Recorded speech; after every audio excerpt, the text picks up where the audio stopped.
బులెటిన్లో మరో breaking news మనకి సమయంలో అందుతోంది. అసెంబ్లీలోనే కాదు బయట కూడా ఏపీ ప్రభుత్వం తమ ఇష్టం ఉన్నట్లు ముందుకెళ్తోంది. న్యాయం అడిగిన అంగన్వాడీలపై కక్ష సాధింపు చర్యలకు పాల్పడుతోంది. ఈ నెల 18న చంద్రబాబు క్యాంప్ ఆఫీస్ ముట్టడించిన అంగన్వాడీలను ఉద్యోగాల నుంచి తొలగించాలని ఏపీ ప్రభుత్వం మెమో జారీ చేసింది.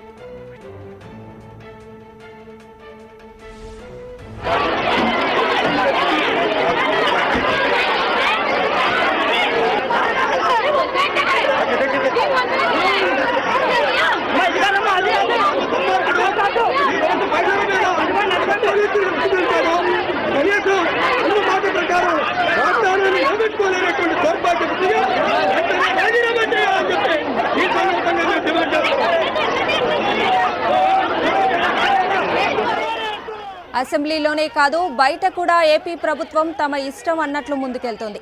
న్యాయం అడిగిన అంగన్వాడీలపై కక్ష సాధింపు చర్యలకు పాల్పడుతోంది. ఈ నెల 18న చంద్రబాబు క్యాంప్ ఆఫీస్ ముట్టడించిన అంగన్వాడీలను ఉద్యోగాల నుంచి తొలగించాలని ఏపీ ప్రభుత్వం మెమో జారీ చేసింది. దీనికి సంబంధించి మరింత సమాచారం మా కరెస్పాండెంట్ సతీష్ అందిస్తారు. సతీష్, చెప్పండి, అంగన్వాడీలపై ఏపీ ప్రభుత్వం ఈ చర్యను ఎలా చూడాలంటారు? దీనిపై అంగన్వాడీలు ఏమంటున్నారు?